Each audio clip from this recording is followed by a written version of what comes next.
Good day, everyone, and welcome to the last webinar of the Animal Welfare Group Nigeria in the year 2023. I'm glad to have you join our meeting, especially those who are joining us for the first time. Warmly welcome to the group, and I hope you find today's meeting insightful, interesting, and engaging. I am Dr. Yasere Oluwaseun-Sarah. I'm the coordinator of the group. And I'm an associate professor at the Federal University of Agriculture, Abeokuta, Nigeria. And I'm also a George Foster experienced researcher at the Humboldt University in Berlin. So I warmly welcome everybody to today's meeting. Our presenter is Dr. Oyebanji Funmilola Felicia. She works also at the Federal University of Agriculture, Abeokuta, Nigeria. And today she'll be presenting on the topic Ectoparasites, a One Health concern. And I think this is an interesting topic for us. And I'll be glad if you can have your questions dropped in the chat box, and the moderator will take the questions. I'm happy to introduce the moderator, who is Akinyemi Rukayat. She's a master's student at the Federal University of Agriculture, Abeokuta, and she'll be moderating to this session for us. After the webinar, after the presentation, we will have a short storytelling time, a 10-minute period storytelling time, where Abdulrahman Safian will share his story about how he got interested in animal welfare. So I hope you all stay till the end of the meeting. So with that, I would like to hand over to the moderator, Rukayat Akiyemi, to please introduce herself and also introduce our speaker. Thank you so much. Welcome to the Animal Welfare webinar series. I'm Akiyemi Rukoya Adola, a postgraduate student in the Federal University of Agriculture, Department of Animal Business and Genetics. Today we'll be talking about ectoparasites, Funmilola Felicia. Dr. Oyebanji Funmilola Felicia obtained her first degree from the Federal University of Agriculture, University of Agriculture, Abeokuta, Nigeria, and a PhD from the Pan-African University of Life and Earth Science Institute. She is a specialist in environment and public health and a senior lecturer in the Department of Environmental Management and Toxicology, FUNAB, where she teaches Introduction to Environmental Sciences, Air and Water Quality Analysis, Occupational Health, Safety and Environment, Waste Management, Environmental Law, Environment and Community Health, Environmental Impacts, Assessment and Pollution Studies. Dr. Funmilola Oyebanji belongs to several professional bodies, both at international and local levels, such as Society of International Federation of Environmental Health, African Academy of Environmental Health, American Society of Microbiology, Society for Applied Microbiology, Nigerian Bioinformatics and Genomics Network, the Financial Secretary of Environmental Health Scientists Association, Nigeria. She is a licensed health officer. She has 30 journal articles and 3 conference proceedings to her credit. Her research interest is in environmental toxicology. Her research interest is in environment and occupational epidemiology and health, exposure risk assessment, air and water microbiology, antibiotic resistance, and One Health. Dr. Oyebanji has won several fellowships and research grants, such as Lagos State Research Grant, African Union Commission, National Research Fund, and Institution-Based Research, FUNAB. With this, I would like to hand over to our speaker. Good afternoon, everyone. Thanks for having me. I appreciate the organizers of this webinar for this opportunity and platform to speak to people home and abroad. Just like I've been introduced and the topic mentioned, we're going to be talking about ectoparasites, a One Health concern. Since this group is Animal Welfare Group of Nigeria, I believe that the welfare of animal is our utmost concern. As human beings, we also look at our health, because if we are not healthy, we can't even take care of our animals. And the third prong is the environment. Those are the 3 prongs that make up the One Health. So how do ectoparasites come into play, and what is the nexus amongst these 3 components: human, animal, and the environment? So that is what I'm going to be shedding light on. so that from now on, we would know that as we are caring for animals, we should also care for ourselves. And we should not be too ambitious in our welfare attitudes to the extent of also exposing ourselves to some pollutants that can affect our health and well-being.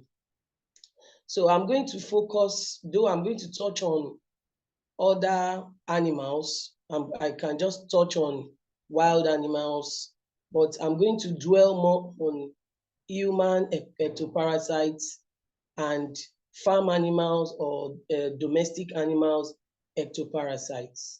So because if I have to follow the scope to look at all ectoparasites of medical, veterinary, and clinical importance, this period, the time we have might not be enough to take us through all the things that need to be touched on.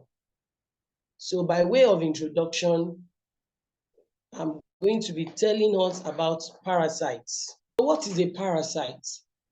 A parasite is a living organism that lives upon and derive nutrients directly from a host, that is another living organism. So a host can be animal or human. You agree with me that humans, we are also animals. Say we are Homo sapiens, we are higher animals. So a host is that animal on which a parasite lives and derives its food. Now, normally, a parasite do not give any benefit to the host. Unlike other relationships that we have, we say we have a mutualist, mutual relationship where the two organisms in that relationship would benefit somehow. We have the commensalism, we have amensalism, we have predation where we have predator and prey.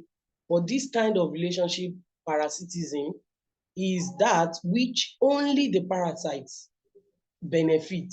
So the host do not have any benefit. In most cases, without a host, a parasite cannot live, grow, and multiply, because we have some parasites that carry out part of their metamorphosis, a particular life stage on the host. So probably after the egg, the larva stage can be done on the host. So they cannot live outside. If they live outside, it will be within a short period of time. So they always need a host, because their livelihood, their survival depends on them being on the host. Another normal thing, it is normal, but sometimes we have abnormal situations. Normally, parasites do not kill the host, but they spread disease. Now, in spreading disease, they become vectors. Vectors are organisms. It could be insects, arthropods, it could be protozoa that will carry, they just act as carrier. They carry pathogens from a particular reservoir to a host. So that reservoir stage is where they are carrying it from, and they are infecting another organism, which can be animal or human. So they do not kill the host, but they can spread disease. And eventually, when diseases are spread, what happens? It may be fatal. It may be fatal. Then parasites can be unicellular, that is just small organism, or it could be multicellular. But normally, they are smaller than the host. Now, types of parasites. In classifying parasites, there's a particular factor that is considered. It is the location of the parasites. There are other classifications based on the relationship. Maybe they are obligate, maybe they are opportunist, maybe they pass a particular life stage on the host. But with our discussion, what we need to know is the classification based on their location. And the first one is endoparasites. Endoparasites, they are the ones that live within the host. Within the host, they find their way into the system of the host. And when they do that, they dwell there. By the time they dwell there, they feed on the blood, they can live in the blood, live in the tissue, they can live in other organs of the body of the host. So those ones are called endoparasites. Now, when they invade, that is when their population is much, that particular stage is called infection. Endoparasites cause infection. So in humans, all pathogenic protozoans, helminths like the tapeworm, the hookworm, the cystodes, the trematodes, they are parasites because they live, most of them, the worms especially, dwell in the intestine of their host. In pig and cattle, we have the larval stage of some of these worms, Cystostachys bovis, Cystostachys cellulosae, all those kind of worms that inhabit the intestine of the animals. The second classification is ectoparasites, and that is the main thing we are discussing today. Ectoparasites. These are organisms that they inhabit the surface of the body of their host without gaining access to the internal tissues. Even if they are going to burrow into the body system, is going to be just superficial, like just burrowing into the skin. That is the extent that they can go. They will be at the subsurface of the skin. It is not going to be in the system, in the internal organ of their host. And we have examples, the ones that are highly important to us as animal welfare group. Examples are ticks, fleas, lice, and mites. And they attach or burrow into the skin of humans. They survive on the host skin and cause skin irritations. We are still going to dwell on those things that they cause. So when there is invasion of ectoparasites, we call that infestation. When there's invasion of endoparasites, we call that infection. So when there is an infection, the organism at work, the parasite at work is an endoparasite. When there is infestation, the parasites at work, they are the ectoparasites. So these are some comical pictures of common farm animals and humans ectoparasites. We have the mite, the flea, the tick, and the lice. It is possible that these are different from the ones you are familiar with because we have thousands of them. The phylum Arthropoda, some of them, they have their thorax and the abdomen joined together. Some of them, they have the three segments, head, thorax, and abdomen. So we have thousands of different kinds of flea. So probably the ones you are familiar with do not look like this. Yes, it is possible, and they are location specific sometimes, and they also have specificity for animals that they attack. But the different species of them, they are still called mite or flea or lice. Then we have parasites of fish. Parasites of fish, they are also numerous. I just picked some of them so that I can just use as example. Now, just like I said when I started that I'm going to focus on the ectoparasites of humans and animals because we are looking at One Health.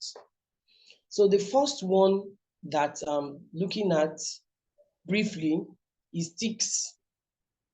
They seem to be the most prominent external parasite which attacks humans and animals. And now these ticks, they are the ones that that they have some of them species that can affect both human and animal. They can affect both human and animal. Ticks are found in farm animals, domesticated animals, pet animals, dogs, cats, cattle, poultry, pigs, wild animals, and humans. They can also transmit serious bacterial infections to humans. So they can act as parasites and they can also act as vectors of diseases. Now, you would have seen things like this before. These are infested animals. The first one is a tick-infested goat.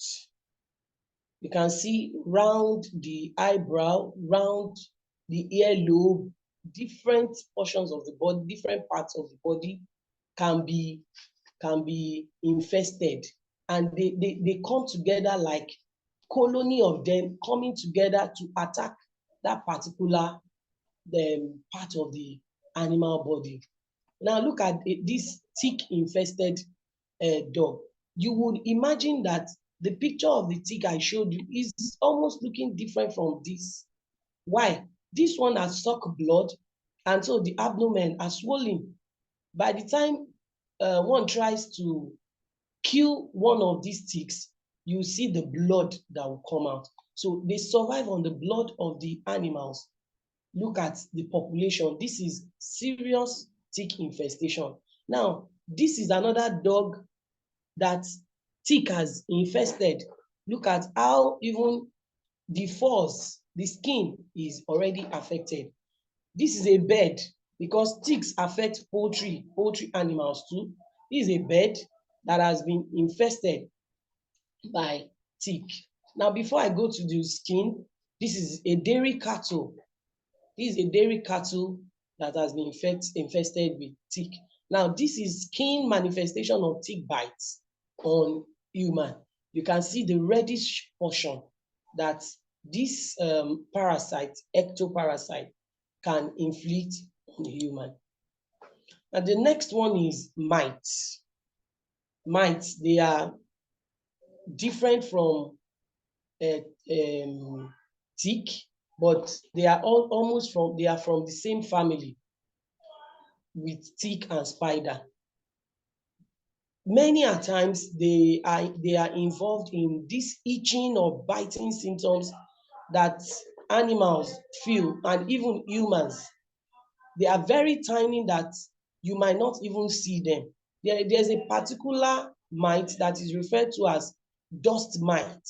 So when you see a dusty place, there is tendency that mites are there.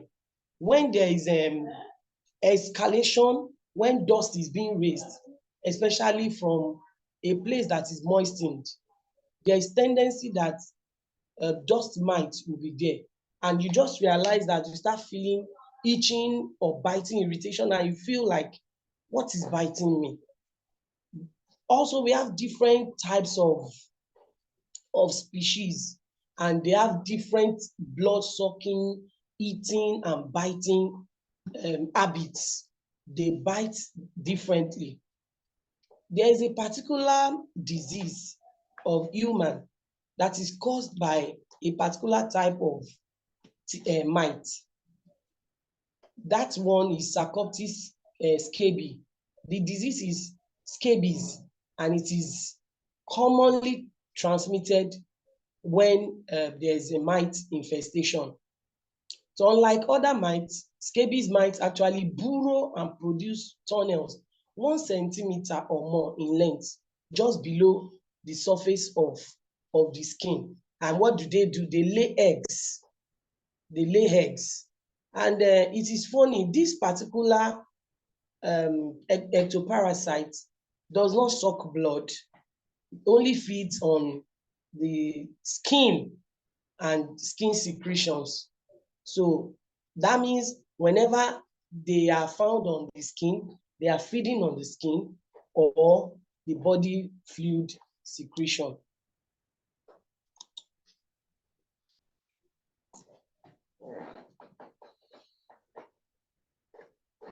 Now, these are pictures showing infestation of mites. This is a dog that has been infested by mites. This is a cattle, and this is a poultry animal that has been infested. And this is the picture of a person that's already having scabies due to mite bite. That is the pictures showing different kinds of manifestations that can result from bites from mites. Now, the next one is fleas. Fleas, they are insects. In fact, you can mistake them for a mosquito, only that they cannot fly.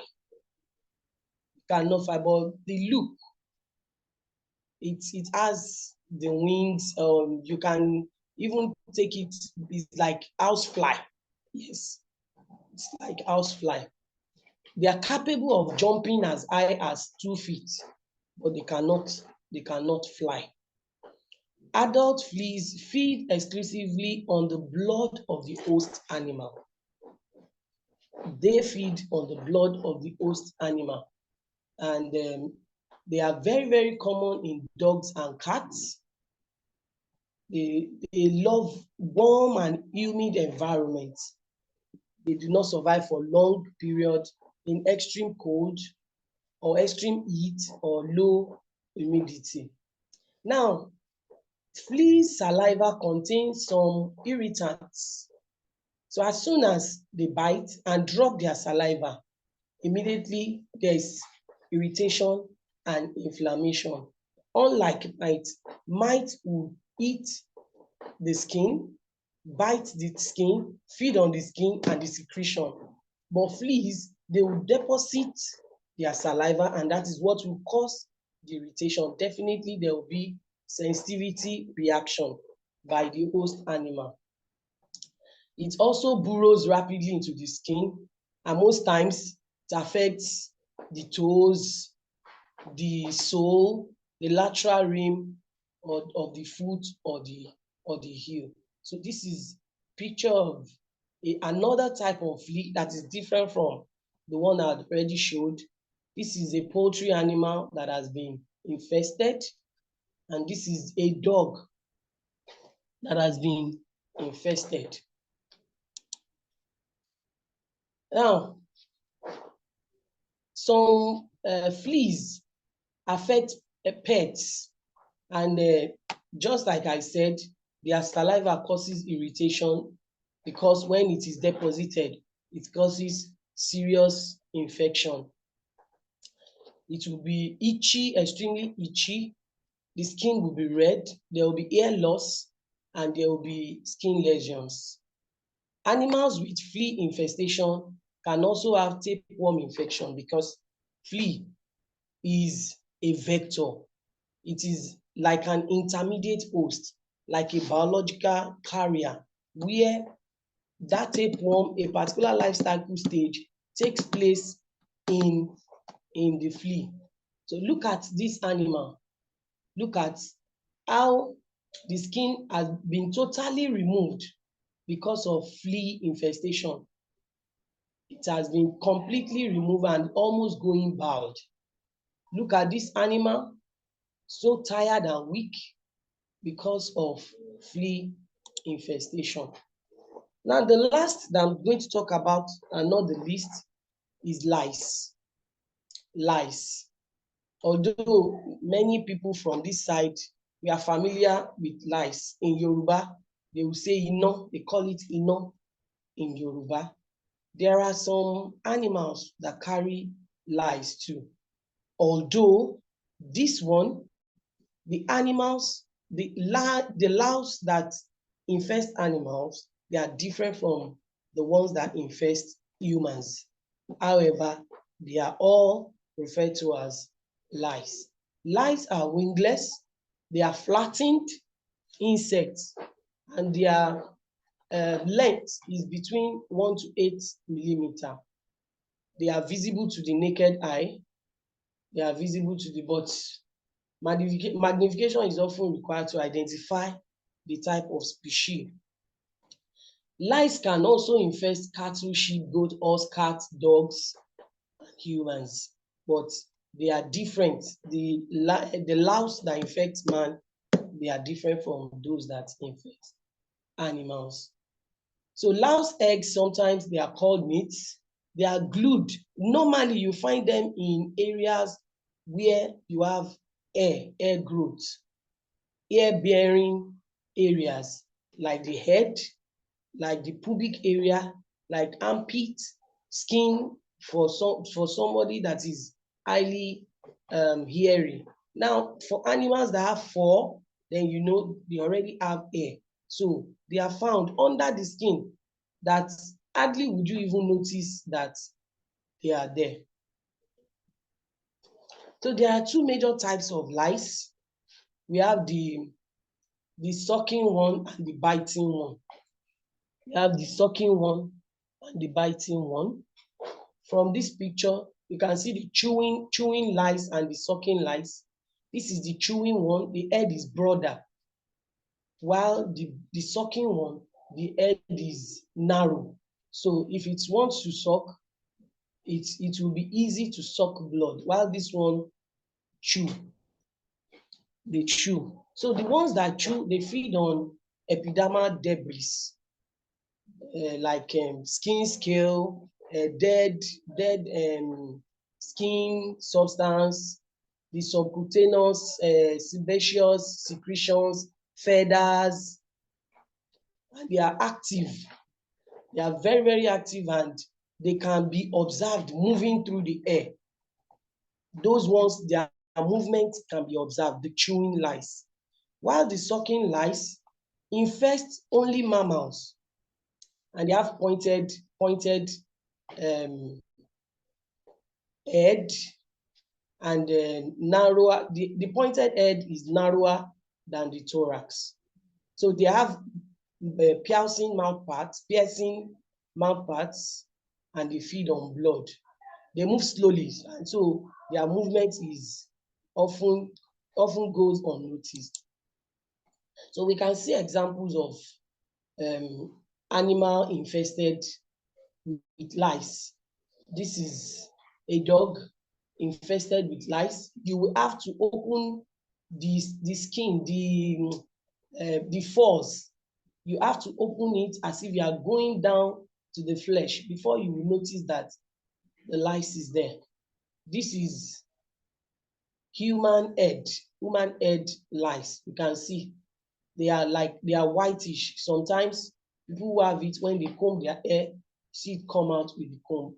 This is a cattle that has been infested with lice.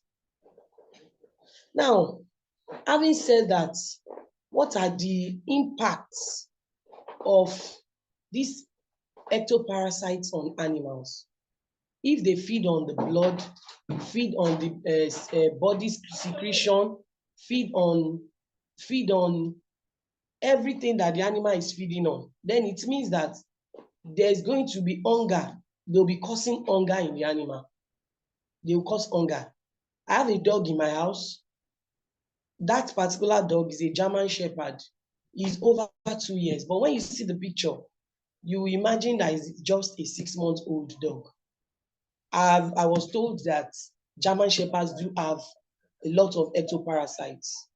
We've tried to eradicate, doctors have come to treat the dog. So this dog eats at every point in time. Every time you give it food, it will eat. It's never satisfied. It's always hungry. Give it food in the morning, the dog will eat. She will eat. Afternoon, she will eat anything, anytime. If you refuse to give her food, she goes. If she sees nylon, she eats anything she eats. I imagine that could be caused by the infestation of ectoparasites. Then there is abdominal pains and discomfort to the host animal. This particular picture, I got it from Google Images, and they wrote abdominal pain. This is a dog that is affected because of the infestation of ectoparasites, and is already experiencing abdominal pain. Look at how gentle it is looking, not excited, not playful. It's just there, so dull, weak, tired. Then there is possibility of causing indigestion and vomiting. Imagine by the time blood is taken and the saliva is dropped, whatever they eat might go the wrong way and refuse to digest. Sometimes, probably through irritation, they feel nauseated and start vomiting. Then there is tendency of infection, because if they are malnourished, then it will create room for opportunistic parasites that will be endoparasites, and that will cause infection. There is distress, they lose blood, some of them might be stooling, they lose weight, they have retarded growth. Those ones that are supposed to give milk will not have efficient, they will not give milk sufficiently, they will not grow the way they are supposed to grow. Then some of them can eventually die, and that will be loss to the farmer or to the keeper. Now, to the other leg of the discussion, which is One Health. I've given a short introduction on ectoparasites that are common to humans and domesticated or farm animals. Now we are saying it is a One Health issue. Now, what is One Health? What is One Health? One Health is a collaborative and transdisciplinary approach that intends to preserve human, animal, and environmental health through surveillance, prevention, and mitigation. Now, I want to try to break it down. When I started this talk, I started talking about human health. From the word go, many people, we have veterinaries, they are looking at animal health. The medical doctors, they are looking at human health, where the third leg is almost neglected. Meanwhile, at some point, humans is the environment of animal, because the definition of environment says that it is the aggregate of the totality of what you have in your surroundings. Now, as I'm seated here, the air above me is part of my environment. Whoever is around me, they are part of my environment. So at a point in time, humans form part of the environment of animal, while animal also form part of the environment of human. Yes, I agree that there are other segments like the atmosphere, the hydrosphere, the lithosphere, that is the water system, water body, underground water, surface water, the atmosphere, all the segments, the stratosphere, the stratosphere, the thermosphere, and all the other segments above our head, going into the cloud. Then we have the lithosphere, that is the solid earth crust that we walk on, that we build on. Those are physical aspects of our environment. The biological aspect, they are the humans that will form part of the environment of animals. So when we are looking at One Health, we want to see how the health of humans will not affect the health of animals, how the health of animal will not affect negatively the health of humans, and how we will keep our environment for the survival and the well-being of humans and animals. So that is the concept of One Health, looking at these three prongs and making sure that the three are in perfect shape as to give a synergistic positive effect rather than a negative effect. Just like the concept of a sustainable development, that the development of one should not affect the development of the other. So that is the concept of One Health. So how is ectoparasite, how does it become a One Health issue? Now, this is showing us the impact, how ectoparasites and One Health, where is the meeting point? Where is the interconnection? Now, the first one is ectoparasites have zoonotic potentials. Zoonotic potential, zoonotic diseases, they are diseases that can be transmitted from humans to animals to humans. And so, because from my discussion, I've mentioned that there are some of these ectoparasites that are already acting as either intermediate hosts or vectors of diseases. So, the continuous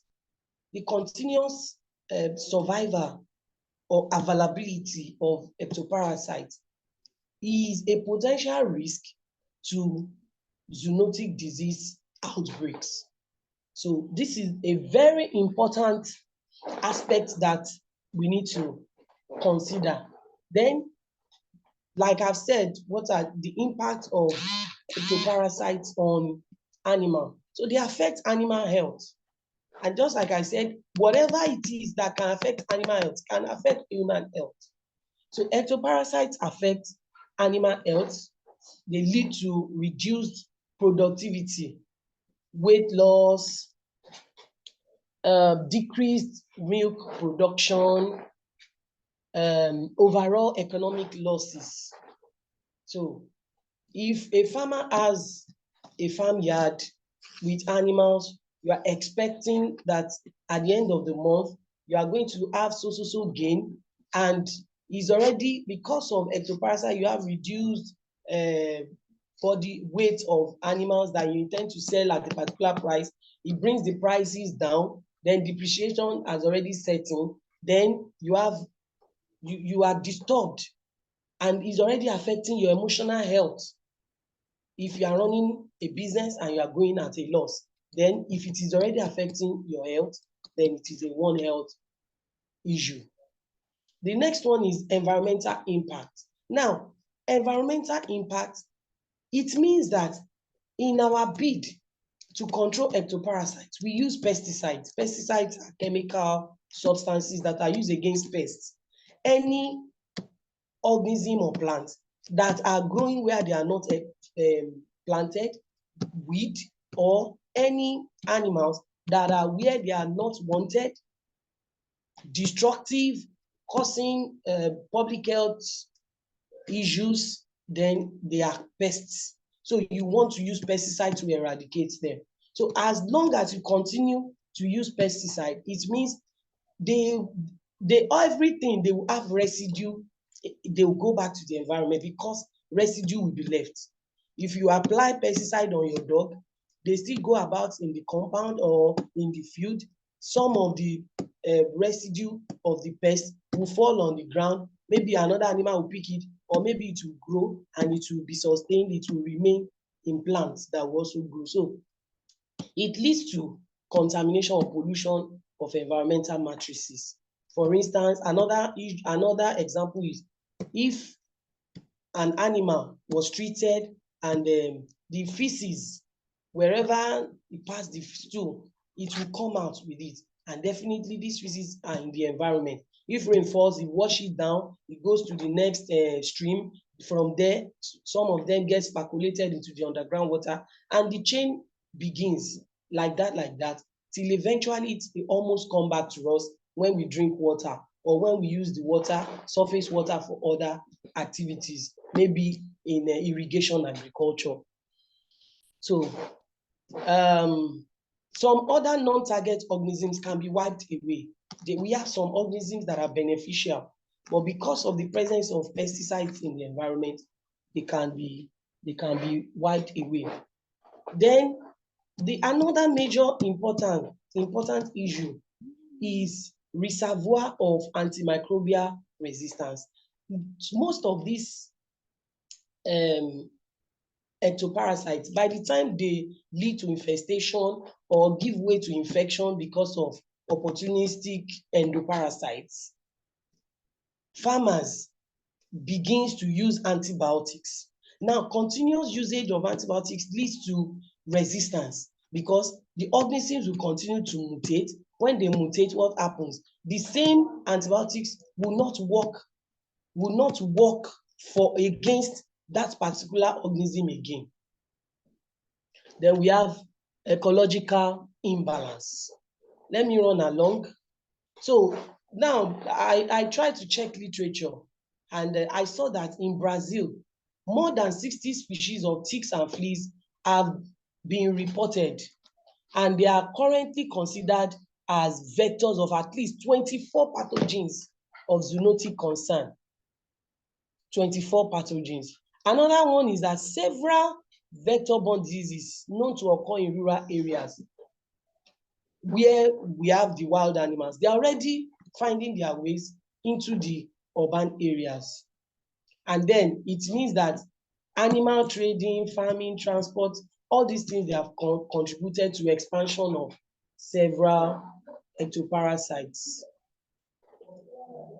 Now, the environment also plays a crucial role in the dynamics of ectoparasites and their impact on one health.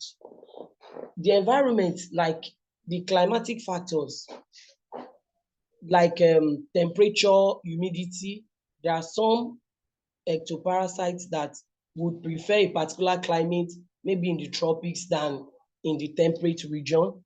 Then ecosystem health, when we disrupt the environment by deforestation or pollution, just like I've tried to explain earlier. Then when there are biodiversity changes, when some organisms are extinct, when some are endangered, then it can affect the balancing of these ectoparasites. Then we have environmental persistence of parasites because of resistance. So they continue to become persistent in the environment. Then there is need. It depends on the type of pesticide that we have been using. This will also affect the type of ectoparasite that we have. Then we have human-induced changes like urbanization and land use changes, turning a farmland to a building. Then it's going to affect the diversity of the organisms we have in that area, because the land use has changed and the land cover has changed. Then the organisms, the parasites that will be around that area will also change. Then when we have availability of aquatic habitats, we have some ectoparasites that prefer to stay around where there are surface water. Now, having known all this, how then do we manage ectoparasites infestation in our animals? I'm going to touch on some things, but I would try not to mention any name of any chemical, because we need to be responsible in the way we use chemical. We have a multifaceted approach that combines preventive measures, treatment strategies, and environmental control. We can control our environment in a way that these ectoparasites will not have means of surviving if we don't create environmental conditions that will make them to survive. So the first one is topical treatment, that is spot on, treating that the surface, the body of the animal, just like this powder that is being used, then that can be used. Applying topical treatment containing insecticides. We have spot on, where you actually apply it to the spot where the ectoparasite is. This one, they are all chemical treatment. We have the ones that are systemic medications, where the animals need to take oral medication, where such as tablets. Some of them you chew, some of them they are injected, so that they will create a system in the body of the animal. And as soon as the ectoparasite wants to suck the blood, they will take up the medication from the blood. And at the end of the day, you see that they will die off because of the chemicals that are already in the blood of the animal. Then we have environmental control, like regular cleaning, keeping animal living spaces clean, including the bedding, the resting areas. Then this reduces the environmental reservoir of ectoparasites. And this one also helps to eliminate the eggs and larvae and also the pupa stages. Then yard treatment, applying insecticide to outdoor areas where our pets spend time can also help. The responsible use of medication, we need to get guidance from veterinarians. You have to consult. About 2 years ago, I had a horrible experience. I love dogs. I keep dogs at home. So my dog gave birth to about 4 puppies, and we saw that they had tick infestation, highly infested all over. They were eating, they were not growing, they were growing thinner. So I remember that there was a time I called a vet doctor. He came to treat the dogs. So I was being economical. So I went to a pharmacy, veterinary pharmacy shop to get this particular drug, Ivactin. And I didn't go through the leaflets inside. I didn't go through. I just looked at it. So with the level of infestation, I just used all the adrenaline in me to take a large portion of Ivactin. I gave the puppies. I gave ×2 of it to the mother. It was during the Christmas period, maybe on the 24th or 24th of December. I think it was last year, 2022. So I gave them, I fed them the eggs, and I went out. By the time I got back, I saw one dead puppy in front of the house. I went to the back of the house. I saw another dead. Thank God I've given one of the puppies to a neighbor of mine. All the 3 died. Even the mother that did not die for almost 1 week was so sluggish. Then that was when I gave a call to, I called the vet doctor and explained to him. And he told me that the vaccine is not supposed to be even up to 0.5 mil. And I was shivering. I really felt bad. So we need to be responsible in medication use, even to us as humans and even to our animals. Then we need to manage resistance. The continuous usage of medications will make the organism of interest that we intend to treat, will make them to develop resistance. So we need to manage resistance by being responsible. And this one, we need to be monitoring so that we can detect early before infestation sets in. We need to do regular checkup, routine. Take your animal, check all the sides under the armpit, the earlobes, inside the ear, between the claws, all these hidden areas, especially ear-bearing areas where they can easily hide. We need to check for signs. We need to check for the presence or even the presence of eggs. Then there's one particular instrument they use.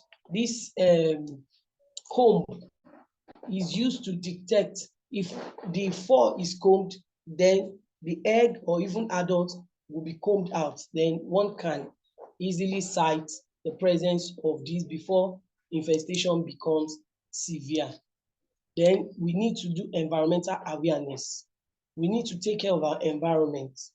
We need to take care of our environment so that we can destroy habitats of ectoparasites, because some of these parasites, they have hibernating stages where they just stay maybe on leaves, waiting for the next animal to come round, and they attach to the fur where they begin their survival. Then the final one, but the best, is integrated pest management, which means combining many strategies. Now, the first strategy that needs to be patronized is the cultural one. You don't even need to use chemicals. Manage your environment, clean, do all the needful, the necessary things, good sanitation, change of habits, cleaning the feeder, the drinker of your animals, making it very clean. When they are clean, all these parasites, they dwell in dirty places. So if you make the environment not conducive for them, you can see that it's going up, and the pyramid is reducing, because this is where we expect you to do the major work. Now, this one is physical, mechanical, like repairing their cracked, if their building is cracked, if the cage is spoiled, you repair it, you do mechanical maintenance. Then maybe you have animals that can also feed on some parasites, animals that is not destructive, that can feed on the parasite of interest. Then after you have done all this, that is when just mildly you can go on to use the chemical one, chemotherapy, either by using drugs or by spraying insecticide, using powder to rub the body of the animal. So I consulted many references, but I can't put all here. So some of the references. Thank you very much. Thank you very much for listening. Thank you very much for your wonderful presentation. In fact, pictures you show with heavy infestation of fleas and lice, I can imagine how the level of discomfort that these animals will be experiencing, and a whole lot of welfare issues for them. Thank you very much, Ma, for the insightful presentation. It is indeed insightful, and I believe that everyone must have gotten one or two things that serve as an eye-opener to our health issues. Thank you very much, Ma. And there are some questions here. Even I myself, I have some questions from my past experience.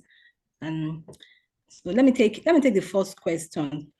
The first question is from Dr. Drew Sharon Samuel.